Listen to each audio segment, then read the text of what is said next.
Welcome, trolls.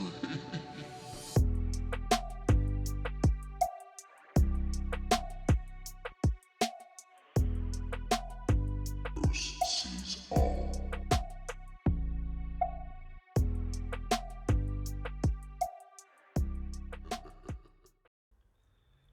Bonjour et bienvenue. Hi everyone and welcome. My name is Bruce Schwartz. I'm from Montreal, Ormstown, Quebec. No, I'm kidding. I'm not from Ormstown. Such a funny event that's been going on this week. I've been receiving threats. It hasn't ended. And you know what? The research is only going to get better. Screw them all. So, with that said, John Walston has been trying to tarnish my reputation by sending a lot of footage to John Lear. But unfortunately, John Lear did not get that video that I am talking about right now while you're looking at this long line going to a blue path along light sources. Straight up shot of Earth, just like Earth, Copernicus crater, location indicated. So yeah, he's trying to tarnish me. He made a video, but he took it down. I got some snapshots of it, and it was a long. He's trying to tell John Lear that the photo I sent him that's on his wall, the original one of Sinus Iridum, that I used a 3D mapping to make that image.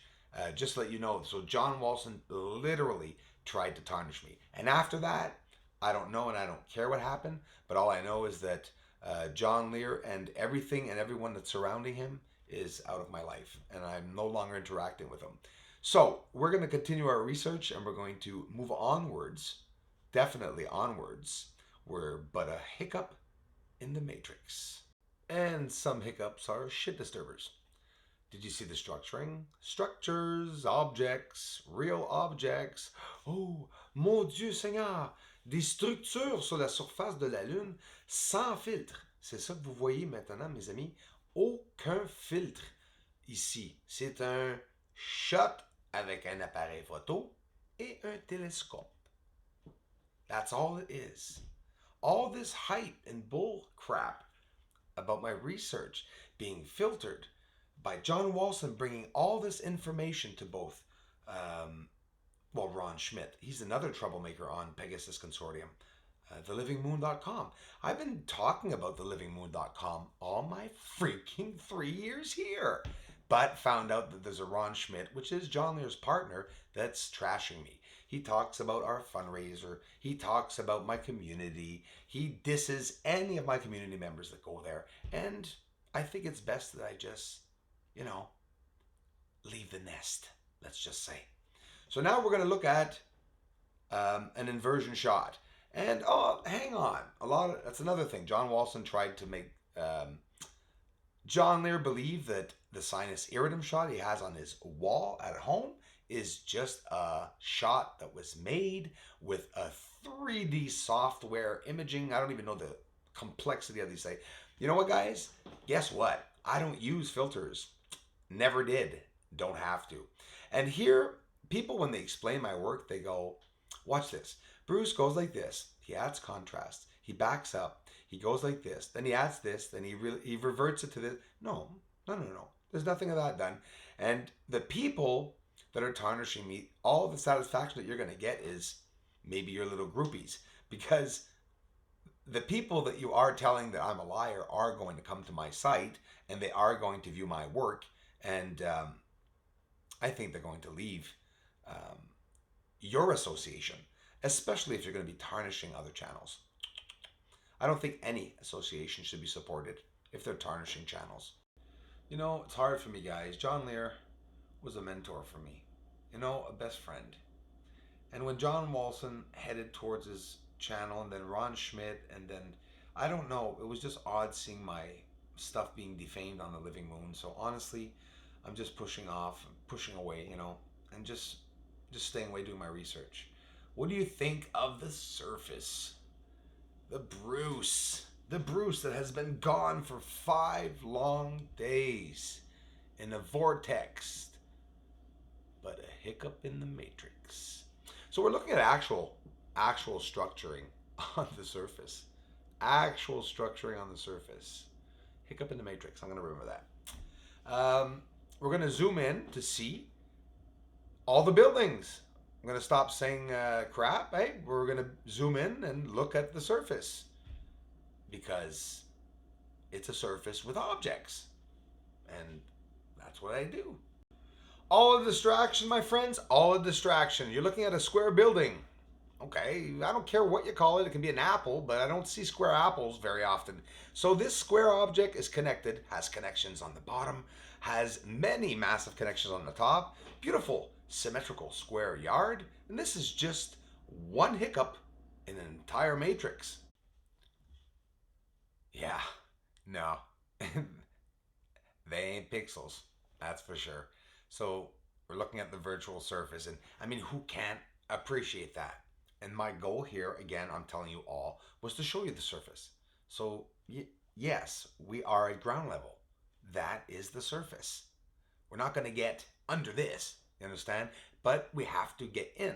But seeing how the setup is in front of us and how objects are connected, we can clearly see that there is a definite construction on the surface.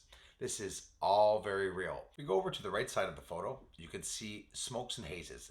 And now all they have to do inside of those smokes and hazes are add some lights. And listen, take down the exposure. That's all I've ever told anyone to do. And when you do, you can see the beginning of structuring. And there is a definite construction on the surface. We're looking at many thousands of buildings. I'm looking at lights flashing around. And think of it, guys. I've been posting UFOs for 2 years. Okay?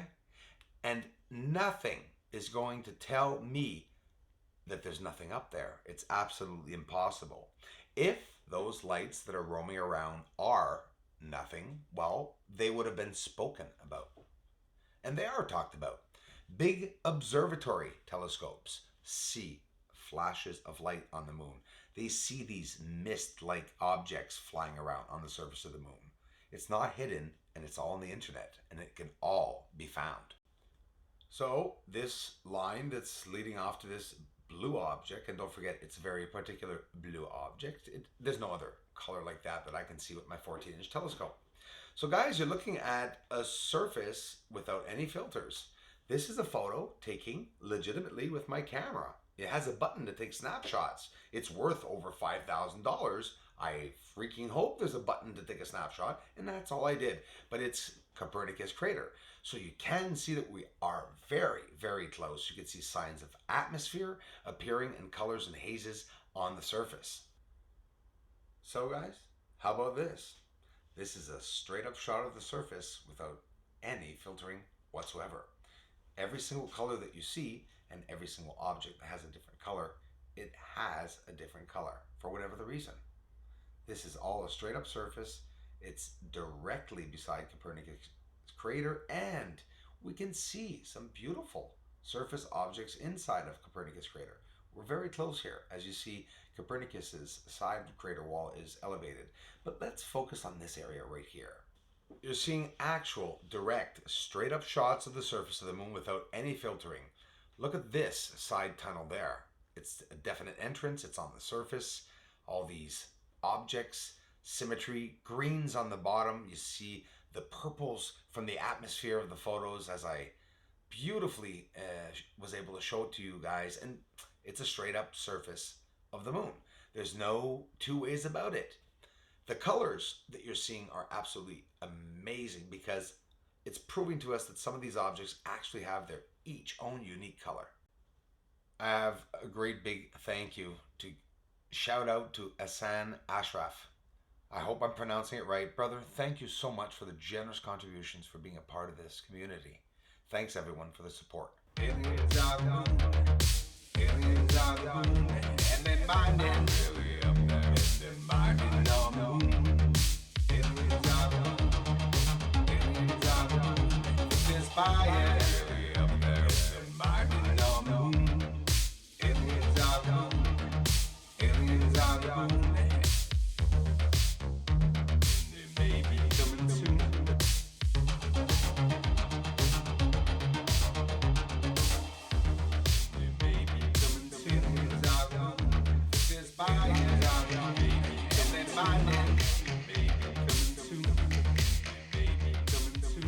This is Houston. Say again, please.